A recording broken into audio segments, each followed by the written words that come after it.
louvado seja o nome do Senhor dos Exércitos, né? Eu tenho pensado, assim, nas, nas meditações, nas orações, né? O Senhor tem falado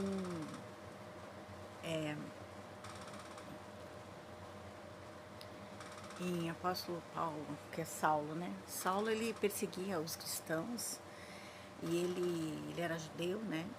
E ele realmente perseguia os cristãos e ele colocava homens junto com mulheres dentro da mesma cela, ele fazia... Ele era muito perverso, né? Ele que deu a ordem lá para apedrejar Estevão. Depois olha lá na Bíblia e vê se os nomes estão certos, tá? E quando ele estava indo para Damasco, né? Ele foi paralisado por Deus. Por quê? Falou, Saulo, Saulo, por que tu me persegues, né? Então, a gente entende que Paulo antes era Saulo. E quando ele era Saulo, ele era um perseguidor. Quando ele virou Paulo, ele veio a ser perseguido, né? Então, hoje, realmente, nós temos pessoas, né, que são escolhidos de Deus, são eleitos do Senhor, mas estão no lado Saulo, ou seja, o seu lado negativo, né? E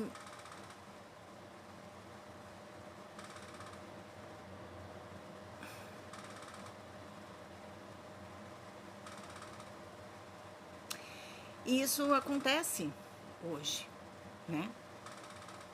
Muitos aí são, às vezes as pessoas falam em semente estelar, né? São prioridades espirituais, mas estão ali por falta, por precisar de validação, vão parar em locais, né?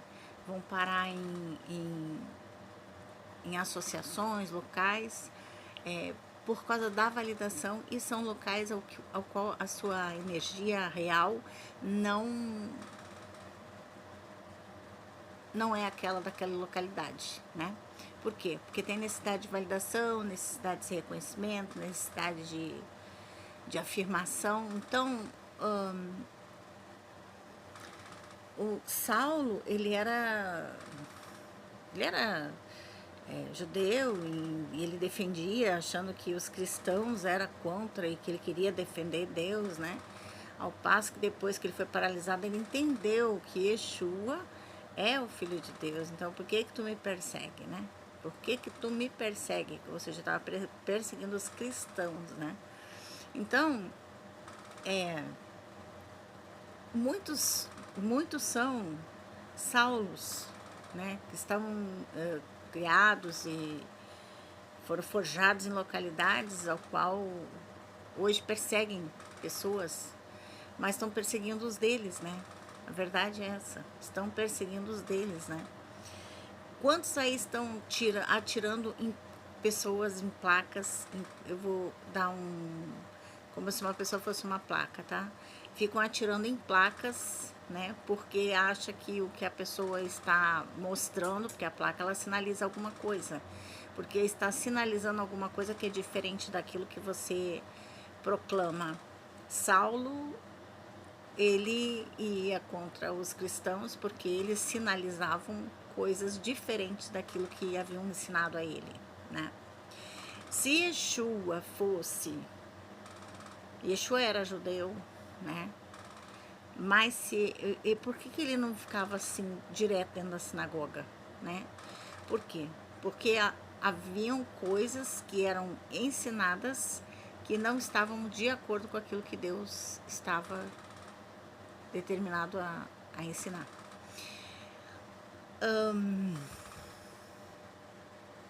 Então Yeshua, ele falava, eu sou o caminho, né? Através do Pai, através do Filho, né? Chegará ao Pai, né? No caso. Então, quando a gente percebe que Yeshua, ele fez um caminho, né? Ele não queria destruir nada, mas ele queria trazer a verdade. E às vezes as verdades elas ficam ocultas ou ficam mal interpretadas, e aí a pessoa acaba atirando nas placas, ou seja, atirando nas pessoas que estão sinalizando coisas, né? ao qual você deveria prestar atenção naquilo que está sendo sinalizado, né? Porque Yeshua lhe dizia o quê? Né? Raça de víbora, vocês não entram no céu, mas não deixam os outros entrar. Porque ele estava sinalizando que o que estavam fazendo era errado, né? Não estava de acordo com aquilo que ele... Porque nós temos que entender também que eram 12 tribos, não eram 10, eram 12 tribos. Mas teve 2 tribos, Dan e Efraim, que Deus rejeitou. Por quê? Porque ele rejeitou as tribos? Não, ele rejeitou os governantes da tribo, mas isso é uma coisa que se expande aos governados, né? A tribo toda. Por quê? Porque eles são representantes, mas o que eles fazem vai respingar nos demais. Então você começa a entender que, mas eu sou povo eleito, eu sou povo de Deus. Se não tiver de acordo, né? Se não tiver de acordo e se rasgar aquilo que já havia sido estabelecido, né, com o Eterno, você perde a proteção do Eterno, né? Porque o que garante a nossa... ele fala, sou escudo e brocal. Yeshua falou assim, nem só de pão virá o homem, mas de toda a palavra. E a palavra fala que 1000 cairão ao meu lado e ao meu direito, eu não serei atingido. Isso é promessa, tá? Isso é uma promessa. As portas do inferno não prevalecem contra a igreja. Isso também é outra promessa de Deus. Porque ele fala e ele cumpre, tá? Ele fala que ele nos deu a terra como herança. Olha para o Oriente, para o Ocidente, para o Norte, para o Sul, para o Leste, olha para o Oriente, para o Ocidente, para o Norte, para o Sul, e assim eu te dou a terra como herança. Ele falou isso para Abraão, era uma promessa, tá? E ele cumpre a promessa. Então ele nos deu a terra como herança, né? E tudo que está sobre a terra, sobre a herança, está sobre a nossa dominação, né? Nós somos mordomos, né? A palavra fala que nós somos sacerdotes. Olha só que coisa incrível, né? Só que o Senhor, ele não dá arma para quem não tem capacidade de usar, né? Às vezes a pessoa não entende assim, porque Miriam não falava com Deus, Deus falava com Moisés, não com Miriam. E Miriam ficou com raiva disso. Por que Moisés não falava com ela? Só que o mistério de Deus era com Moisés, não era com Miriam. E Miriam ficou o quê? Leprosa, né? E hoje não é diferente. Quantos aí ficam chateados porque Deus não fala com um, não fala com o outro, mas fala com sei lá quem, né? Quando Jesus, Yeshua, subiu no Monte da Transfiguração, ele levou 3 discípulos. E lá se transfigurou Moisés e Elias. Eles já haviam... Eles já estavam na glória já. E quando ele desceu, ele falou para os discípulos o que? Não contem nada para ninguém. Por que ele levou só 3? Porque há coisas que ele vai revelar para uns e não vai revelar para outros. Porque é melhor? Não, é porque tem uma vida diferente, propósitos diferentes, né? Com Deus, né? E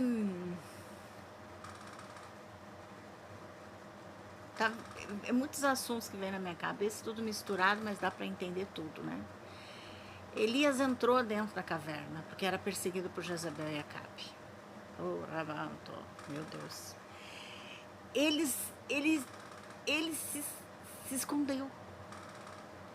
Mas isso não significa que a pessoa recuou. Porque nós estamos na carne, somos sujeitos às coisas da carne, né? Sentimos fome, sentimos frio, enfim. Temor, medo, né? Angústia. Mas isso não define aquele que está com Cristo. Não define. Porque ele não é isso. Ele não é isso, ele não é medo, ele não é tristeza, ele não é nada disso. Ele é centelha ligada no eterno, mas sente as coisas que estão aqui na 3D. Mas ele é conectado acima da quinta dimensão, da 5D. Então,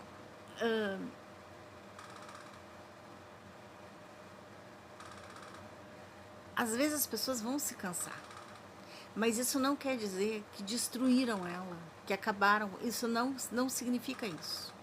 Significa que às vezes nós temos que descansar. E o silêncio é descanso. O silêncio é comunicação com a Terra. Às vezes não responder não é retroceder porque perdeu. É porque muitas vezes não vale a pena discutir. Porque há pessoas que não vai ter um entendimento de compreender aquilo que tu estás dizendo. Então, para que você vai ficar tentando ensinar alguém, esclarecer alguém que quer continuar no mesmo padrão de entendimento, né? Então, a sabedoria, ela está justamente nisso, em você ter seu equilíbrio e você descobre outras formas, outras situações e você tem um desequilíbrio para ter um equilíbrio superior, ou seja, você tem um entendimento, aí você descobre outras coisas e através de mais aquilo que tu descobriu, mais o entendimento que tu tinha, você vai ter um entendimento muito mais amplo e muito mais superior do que aquele que você tinha, né? Mas se transformar dói. Por quê? Porque você vai mudar padrões, você vai mudar de consciência, você vai mudar de atitudes, né? Então aquilo que te agradava já não vai te agradar mais. Aquilo que tu achava que era meta para você não vai mais ser meta para você, porque tem coisas que vão perder a relevância, né? As pessoas falam muito em amor. Eu amo você. Mas é um amor condicional, não incondicional, né? Uma mãe ama um filho incondicional. Porque mesmo que o filho vier com alguma dificuldade, ela vai amar o filho, né? E hoje nas relações eu vejo pessoas dizendo que ama, eu te amo, eu preciso de você. E eu sinto que é dependência emocional, né? E é um amor condicional. Por quê? Porque o amor incondicional, ele não vai te excluir, ele não vai te rejeitar, ele não vai te expulsar, porque ele entende que você está em forma física e é sujeito às coisas físicas da Terra. Então, você pode ter uma enfermidade, você pode ter uma deficiência, né? E quando a pessoa não entende isso, não é amor incondicional, é amor condicional. Por quê? Ah, porque tem que ter a curva, porque tem que ter isso, porque tem que... Então, é um amor condicional, né? Então, as pessoas não entendem verdadeiramente o que é o amor, né? Hoje, né, as pessoas, elas amam pela aparência, amam porque a energia do outro é boa, mas não amam para crescer, né? Porque o amor é crescimento, é entendimento, é renúncia. O amor, ele é cuidado, né? E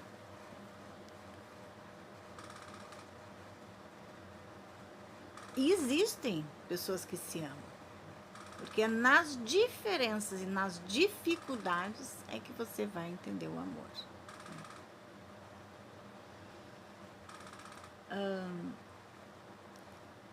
Deus, eu, ele fala muito para mim no princípio.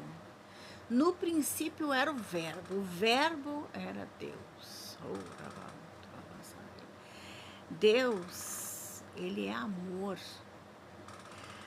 Mas as pessoas têm que compreender que os olhos do Senhor é chama de fogo a contemplar a terra. E nós temos que ter o temor do Senhor. Por quê? Porque o temor do Senhor, né, é o fogo que purifica, mas é o fogo que consome. As pessoas têm medo do diabo, né? Mas ele só é um quilinho do inferno. Ele só é um quilinho do inferno. Por quê? Porque quem manda é o Eterno, o Shaddai, o Adonai, o Hashem, Todo-Poderoso. O Senhor, ele está no topo.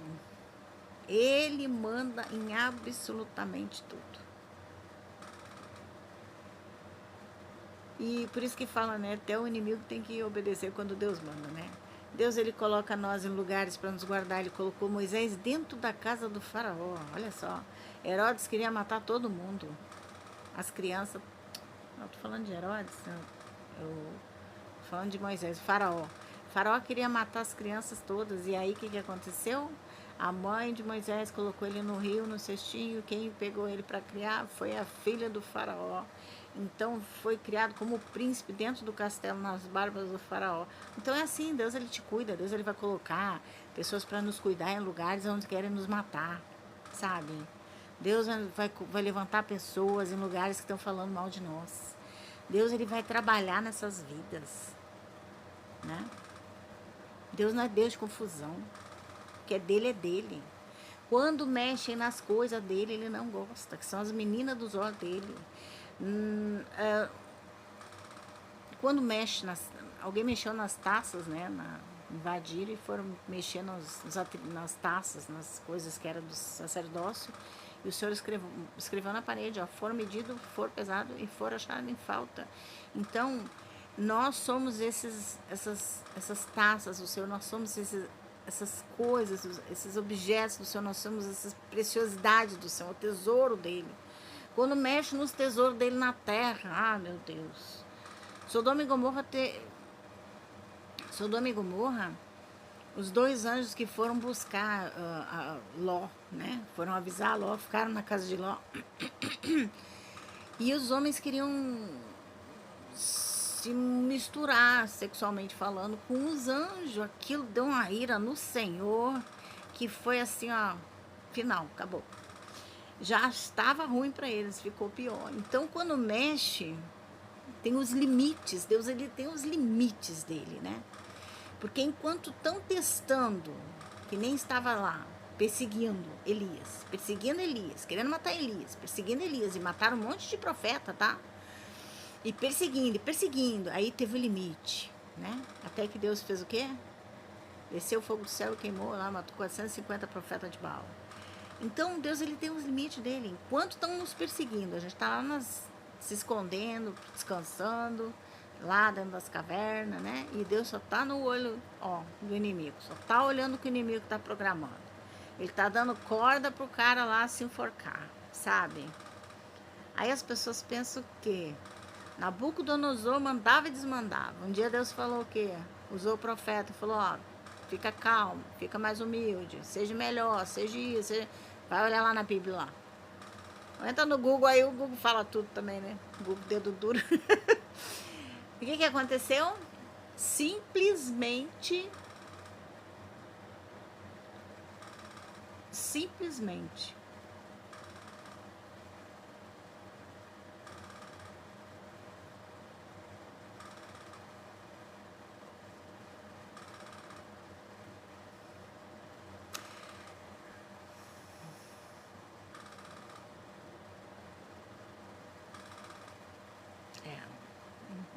entendi.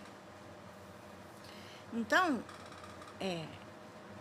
enquanto estão nos testando, Deus está agindo, Deus está dando corda para a pessoa se enforcar, está dando oportunidades, né? São os limites que Deus dá. Deus tem os limites dele, né?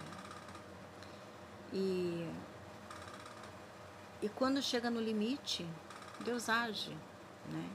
Com poder e glória. Porque ele defende os deles na terra. Ele não tem culpado por inocente, né? Que nem eu falo assim, a balança dele é precisa e a espada é afiada, né? Porque o inimigo está na ponta da espada de Deus. Deus, ele não vai lá e eu vou acabar com isso. Não, ele permite o anjo ir lá e fazer. Um anjo de destruição, um anjo de morte, seja lá qual for o anjo que ele mandar para fazer a situação, né? Por quê? Porque eles estão na espada de Deus, ou seja, Deus que libera eles. E esses dias eu estava aqui em casa enfim, eu estava tomando banho, na verdade, né? E Deus me deu o nome de um anjo.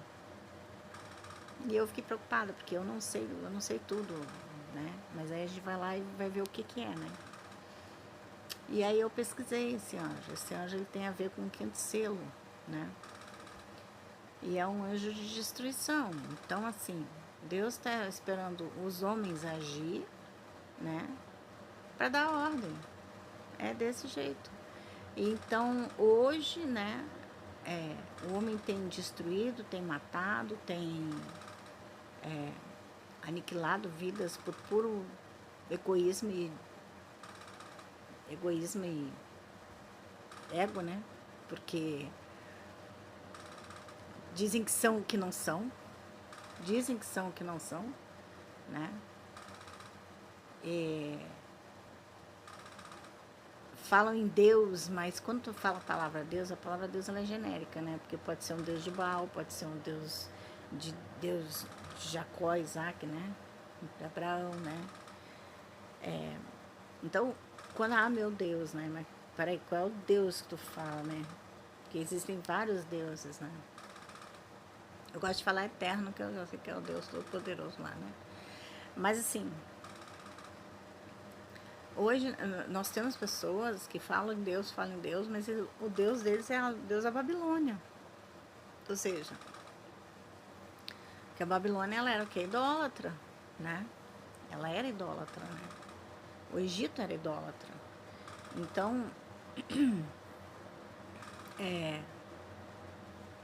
aí, não tô falando em Deus, né? Mas no êmago do assunto, o Deus dele é esse Deus aí, né? Porque tudo tem aquela essência, né? A essência. Você tá falando uma coisa, mas tá pensando em outra, né? Tá manifestando outra. Então, é muito sutil isso aí. Muito sutil, né? Porque as nossas ações, elas têm que combinar com aquilo que você fala, né?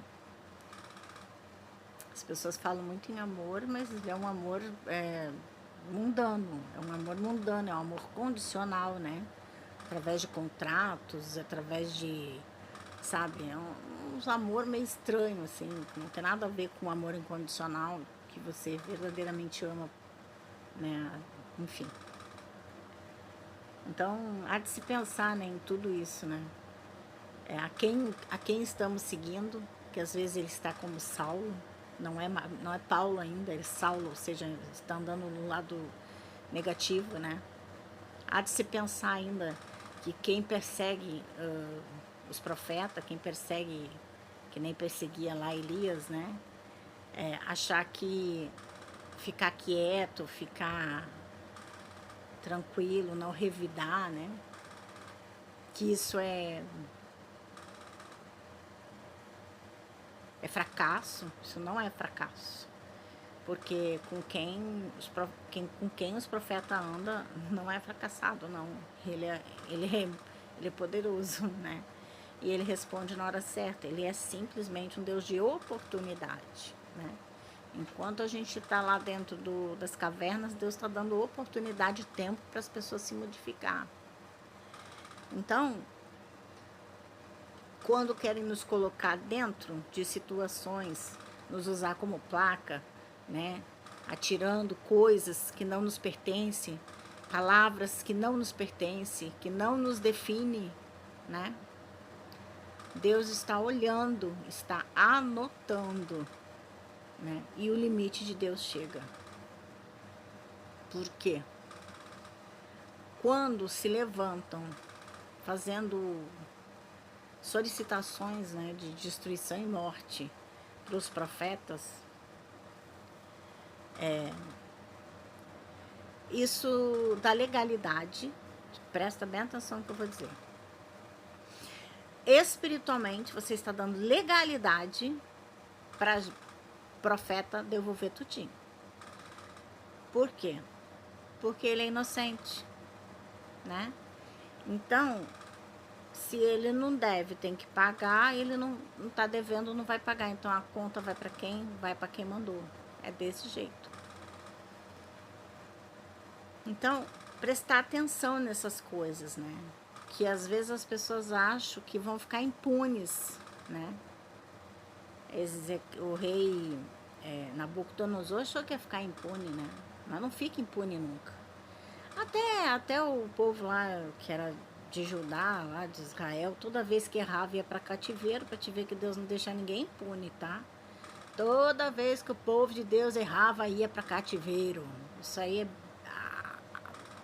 os persas lá, pega a Bíblia lá e tu vai ver quantas vezes foram para cativeiro, né? Por quê? Porque erravam, né? Então, não tem muita margem para errar, sabe? Não tem muita margem.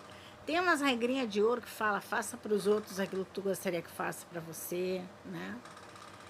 Presta atenção lá no que a palavra fala, não maltrateis os meus profetas, né? Presta atenção na hierarquia espiritual, a qual você está querendo bulir, né? Porque há projetos de Deus que ninguém destrói. Pegaram José, jogaram José dentro da cisterna, depois venderam José, foi parar lá na casa de Potifar, serviu a Potifar, ela mentiu que ele havia feito alguma coisa com ela, caluniado, né? Foi para dentro das prisões. Mas quem que pediu o plano de Deus? Ninguém pediu o plano de Deus. E graças a ele, o Egito sobreviveu, enriqueceu. O povo que era do povo, do qual era o pai dele, que era Jacó, né? Foi até lá, se beneficiou, né? Da administração de José. E, enfim. Então, para e pensa, né? Para e pensa. Porque uma vez sentença dada, é sentença não revogada. Aquilo que... quando passa os limites de Deus, uma sentença dada, ela não é revogada. Entendeu? É desse jeito.